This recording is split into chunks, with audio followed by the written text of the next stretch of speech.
السي عبد القادر، نعم. بغيتك تحكي لنا على النهار اللي سمعتو الخبر ديال اطلاق السراح ديالكم وترجعوا للارض الوطن. كيفاش كان الاحساس ديالكم والشعور ديالكم وكيفاش وصلوا لكم الخبر؟ واش غنقول لك اخويا، يعني داكشي بحال اللي ما صدقناش، لان ما داكشي يعني بحال اللي جا مفاجئ وما صدقناش هذاك بان ربي غيطلق سراحنا ديك اللحظه هذه. والحمد لله ملي شفنا الصليب الاحمر الدولي جا عرفنا يعني باقي عندنا الشكوك. وهكذاك مني ركبنا في الكيران مشينا لمطار تندوف، نزلنا عرفنا راسنا بان الحمد لله ربي طلق سراحنا. وجينا في طائره ديال قطر ونزلنا في اكادير. ومن نزلنا الحمد لله استقبلونا الضباط الساميين ديال القوة المسلحة الملكية، ويعني واعتنوا بنا ديك اللحظة هذيك. ودوزنا واحد القدر يعني كان جور، عاد عطاونا الوثائق ديالنا ومشينا زرنا والدينا، ولكن كاين اللي صاب والديه ماتوا، كاين اللي صابهم باقيين حيين. ومن ديك التاريخ هذاك كنا مرضين وحنا باقيين مرضين حتى اللحظة هذه. والمعاناة كما يعني المعاناة عند العدو كان في اشكال، والمعاناة دابا اللي عايشين فيها في هذه اللحظة هذه معاناة عاوتاني شكل ثاني. يعني خرجتوا من واحد المعاناة مع العدو دخلنا معاناة جديدة هنا في ارض الوطن، أرض الوطن، بسبب الحقوق. وحنا باقيين كنطلبوا بالحقوق ديالنا، لا تعويضات لا عين الاعتبار لا بدر. على الاقل اعتراف بداكشي اللي دوزتو داك الحرب والاسر. نعم. وحنا باقي كنعاني وكنتمنى الله تعالى وتبارك يوصل هذا النداء لسيدنا، والله يطولنا في عمره، وحنا وراء صاحب الجلاله نصره الله. وحنا كنا كندافعوا على الوطن وعلى الصحراء المغربيه وعلى المملكه المغربيه الشريفه. اكيد هذا المجهود ديالكم ما غاديش يضيع، وما غاديش يضيع شي حق كيطالب به الواحد، هذا حق من الحقوق ديالكم. وحنا باقيين كنطالبوا به، والوعود الكاذبه موجوده، يعني كنمشيو ونشكيو داكشي هذا كيعطيونا يعني 15 يوم 20 يوم ورجعوا، وحنا باقيين غاديين في ديك الحاله هذه يومنا هذا. ونتمنى الله يدير شي تاوى الخير مع هاد المسؤولين المغاربه. وهذا الشيء واش كديروه فردي ولا جماعة؟ كاين شي حد ناطق رسمي بالاسم ديالكم؟ كاين شي واحد كيتكلف بكم؟ كنديروه جماعه. كاين شي واحد مفوضين الامر ديالكم؟ نعم. يعني يتكلم بالاسم ديالكم؟ بالاسم ديالنا وبالاسم الاسرى الوحده الترابيه 2400 اسير اللي كنا مسدود عند بوليزاريو. يعني غير ملي جينا لهنايا راه كل ما تتمنى شي 400 ولا 500 واحد. انتم الفوج الاخير ولا كاين اللي جا موراكم؟ لا، احنا جينا الفوج بعد الاخر. يعني جاو شي وحدين من بعدكم نتوما؟ جاو سابقنا وجيت انايا وجاو واحد اخرين ورانا. اخر دفعه جات 2005، وحنا من 2006 وحنا باقيين كنطالبوا بالحقوق ديالنا، وحتى شي حاجه ما تلبات لينا، ما ردوا لنا حتى ليله واحده من ديك المعاناه اللي عانينا في تندوف 24 سنه و6 شهور. بخصوص هذاك المعاناه والناس اللي كانوا مسؤولين عليكم تما وهذوك اللي رجعوا، شنو كان المسؤولين اللي كانوا تما كانوا الجبهه البوليزاريو المرتزقه البوليزاريو، يعني وبلورد كيتحركوا بلورد كينفذوا الاوامر باللورد ديال الجزائريين، بالضباط الساميين ديال الجزائر. وسمعت باللي نتوما كنتو كتغامروا بحياتكم ودخلتوا في شي مراهنات خطيره بالحياه ديالكم كيف كيقولوا، وكنتو نتوما الناس اللي ديال البوليزاريو اللي تما كتقول لهم راه مغرر بكم، راه نتوما مغاربه، هاد البوليزاريو كيضحكوا عليكم، هاد الجزائر كيضحكوا عليكم. يعني كيفاش تعاودنا هذاك الخطوره هذاك المغامره اللي كديروا في وسطهم، في وسط المحتجز، في وسط البوليزاريو، وكتنصحوهم يرجعوا للارض الوطن؟ اي حنا دخلنا اللي كيقولوا هما الشعب البوليزاريو، دخلنا بواحد الطريقه يعني ايجابيه بالنسبه لصالح المغرب. كنا كنمشيو نخدموا في المخيمات ونخدموا في الدائرات ونخدموا في الادارات، وكانوا بعض الناس يعني كندخلوا معاها ونقول لهم هذا الشيء اللي كدير هذا الجزائر راه غير كتلعب عليكم، يعني باغا تنتقم من المغرب بالطريقه ديالكم نتوما. وكاين الناس اللي ضامنوا معكم. ضمنوا معانا وهربوا وجاو للمغرب وعايشين عيشه يعني لا يرتبع، يعني عايشين احسن عيشه في المغرب. وحنا اللي كنا كندافعوا على الوطن والمملكه وندافعوا على الصحراء المغربيه، حنا كنعانيو في اللحظه هذه، عايشين عيشه مزريه. نصحتوهم باش يلتحقوا بارض الوطن. نعم التحقوا وعاشوا بخير. نتوما دوزتوا الاسر.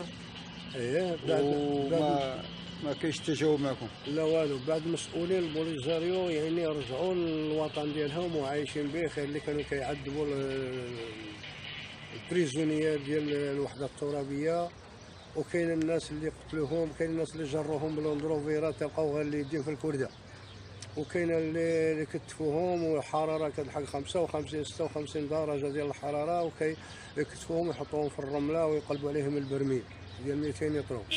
كيدوز يعني تقريبا 5 سوايع 4 سوايع، كيمشيو حيدوا البرميل كيلقاو اللحم دابا بقاو غير الهيكل واقف بالعظوم على يعني مات. كاين اللي داروهم في السناده، كاين اللي جروهم بالندروفيرات يبقاو غير اليدين في الكردان. هي سمعت انا شي حاجه بحال هذا. والمعيشه عشنا المعيشه يعني الشطو، يعني التشطيبه ديال الهريات والمواقز، يعني هما اللي كانوا كيطيبوها ويعطيوها لينا 24 ساعه على 24 ساعه. فيها الحجار، الماكله فيها الحجار، فيها التراب، فيها المسامر، فيها الوسخ، فيها الحشرات الميته، او كيطيبوها لينا وكناكلوا حنا غنعتقوا الروح. قول يا سي قادر. نعم اخي. الحاجه اللي ما معروفوش او كاين اللي عارفها، العائله ديالك عائله مجاهدين، واغلبيه دخل القوات المسلحه الملكيه، ولكن كاين واحد الاخ ديالك استشهد في الصحراء، حتى هو تم الاعتقال ديالو وقتلوه العديان. نعم هذا كيقول الاخ ديالي تكلمنا عليه. الداومي عبد القادر، الداومي عبد الملك. هو بلاتي هو تشد قبل منك ولا تشد قبل مني؟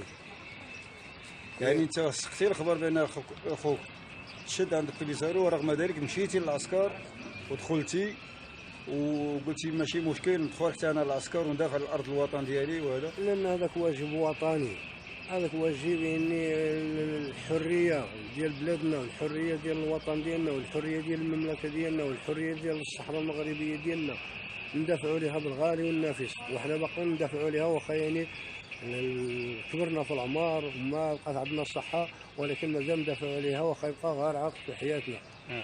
رجعوا الاخ ديال عبد الملك، تلاقيتي به تما، سمعتي عليه شي اخبارات تما؟ شنو المعلومات اللي عندي عليه بان قتلوه برصاص مباشره. من بعد اللي سمعت انا كان بغى يدير واحد المحاوله ديال الهروب ديال الفرار. نعم. ولكن شدوه. اللي كان معاه استسلم، هو ما استسلمش. فاش ما استسلمش وقتلوه بالرصاص الحيه. وفقتاش علموكم بانه راه مات؟ الوقت اللي جا الصليب الاحمر الدولي يعني وقع توقيف النار، رجال يعني عطاوهم شي لائحات ديال الناس اللي مفقوده عند البوليزاريو، ومنهم الاخ ديالي يعني، وصلنا بان الانسان مات، وهذا هو اللي كاين، والله ولي برحمه الله. الله يرحمه ويرحم جميع المسلمين. وحنا باقيين كنعانيو، والشيء اللي كنطلبوا هو هذا النداء، والمسؤولين المغاربه وبالاخر جلاله الملك نصره الله، والله يطول لنا في العمر ديال سيدنا والاسره الله يكون على خير والنداء ديالكم يوصل. ودابا من هذه الاحزان وهذا شي طريفه من الطرائف اللي وقعوا لكم، واخا هي تبان الناس طريفه، ولكن في نفس الوقت راه شي حاجه حزينه جدا. حزينه جدا. انا تفكرت واحد جوج الحاجات اللي كانوا كيقول لك الشينوي، ياك كانوا شي صحاب قالوا لك الشينوي، وما قال لك انت شينوي في الجيش ديال المغرب. هي عاودنا هذه القصه. انا ديك اللحظه اللي تشديت كنت صحيح وباقي صغير وداك الشيء هذاك يعني، والعين ديالي صغارين بديك الصحه وداك الشيء هذاك، وكيغوتوا لي غير الشينوي، قالوا لي انت ما انت مغربي، انت الشينوي كدافع في اصحابك يعني الجنود الاسرى كانوا كيعيطوا لك شينوي؟ اي حنا معروفين المغاربه كنعيطوا لبعضياتنا بالالقاب. بالالقاب. هذاك هو شينوي والعوار ولا راجع على حساب بنادم كيفاش انا ديك الساعه ملي سمعوا بان كيغوتوا لي الشينوي قالوا بان هذا يمكن الشينوي، يعني ودخل تيقوا بانك فعلا شينوي. اييه، بان داخل الصفوف الجيش المغربي، وانا الحمد لله مغربي مأصل، يعني لحق طريق، ما انا شي شنوي، ما انا اجنبي، انا مواطن مغربي. وكي درتي خرجتي من هذه الازمه وهذا العذاب، قالوا لي شي 3 ايام وانت كتعذب بالسبه ديال الاسم هذا. اييه كيقولوا انت شنوي، كنقول لهم لا. وما هنا يعني هذا من القمع والشتم ومسب الكرامه ديال الشخص، يعني بقيت يعني صامت. انا باقي مغربي، واخا دابا حاليا باقي في بلادي، اصدقاء ديالي اللي كانوا معايا مازال دابا حاليا كيقول لي الشنوي. وانا راه سميتي عبد القادر الدوني. وهي كتبان طريفه، ولكن هي راه كانت معاناه وكانت عذاب. ويمكن تعاودنا على القضيه ديال القنيه. والقنيه شنقول لك، القنيه يعني لا اله الا الله، الجوع قتلنا، والوساخ والقمال وداك الشيء هذاك.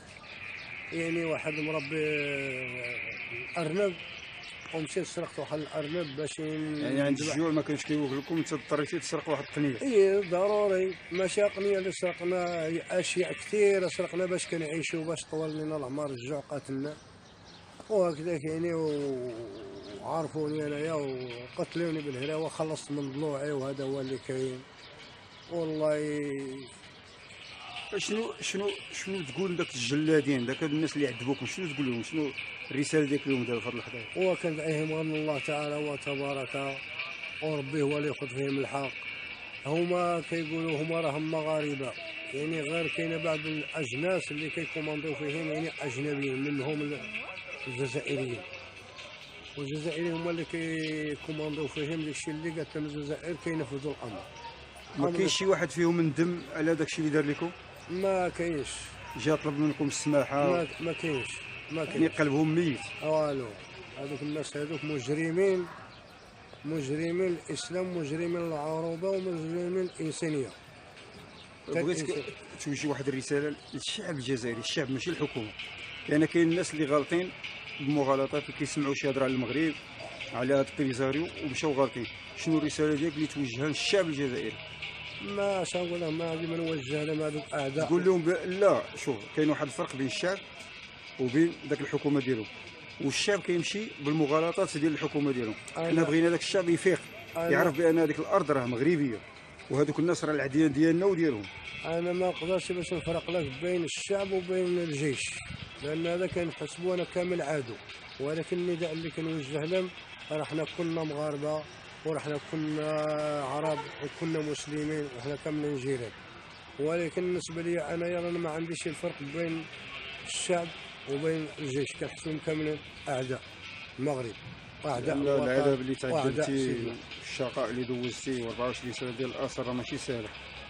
انت اللي حكمتي هذا الحكم هذا، راه لانك شفتي ودقتي العذاب. ذقناه، ما خلينا ما داز علينا، ولا حول ولا قوه الا بالله. وانا الشيء اللي كنطلب يعني وباقي كنكرر فيها، وهو النداء في الحق لسيدنا، يعني هادشي اللي كنطلبوا منه يعوض لنا غير ليله واحده ولا نهار واحد من ديك المعاناه اللي عانينا. ان شاء الله يكون. ما كان الانسان يعني العادو كيتنخم من قلبه، من المعده ديالو يتنخم، يقول لك افتح فمك، وتفتح فمك بلا خطرات، ويتنخم ويعطيها لك ويبزق لك فمك، يقول لك بلع. هذيك اللي ما تنساش لينا، وما تنساش لينا نصر الكرامه ديال الشخص كما بغى يكون نوعه من الاسرى المغاربه. وكاملين مساكن عانوا، وكاملين عانينا، وحنا مازال كنعانيو يومنا هذا. وهذا هو اللي كاين. والسلام عليكم ورحمه الله. تبارك الله عليك. الله يحفظك. كيف سمعتوا وكيف شاهدتوا، هذه معاناه من المعاناه ديال المواطن المغربي كان في الجيش المغربي. وهذا الشيء اللي عاود يلاه جزء بسيط من داك الشيء اللي يعني 24 ساعه راه اختزل في هذا 10 دقائق ولا ربع ساعه. ما غاديش يوصل لكم بداك الشيء اللي عاناه بصح. حنا راه العائله ديالو، وكنجلسوا معاه، وكاين بعض المرات كان كيعاودنا لدرجه كيعاودوا الدموع كيخرجوا من عينه، حتى كنقول له صافي حبس، هو كيحبس ما يقدش يكمل. يعني معاناه خطيره وخطيره جدا، وكنتمنى من المسؤولين ديالنا يشوفوا من حاله هاد الناس ويعطيوهم الحقوق ديالهم، حتى الا ما كانش كيعتبروا ما عندوش حق هذاك الشيء اللي دار واجب وطني، على الاقل واحد الاعتراف وواحد التعويض على الاقل رمزي كما كيقولوا، يردوا به الاعتبار راسهم، لانهم ضحاو باش يدوز السنين ديال الشباب ديالو، لا هو ولا الاصدقاء ديالو الضباط والعسكر العاديين يعني دوزوا الكثير. حنا ما غاديش نقدروا نختزلوا ذاك 24 سنه ديال الاسر في 10 دقائق. تبارك الله عليكم والسلام عليكم.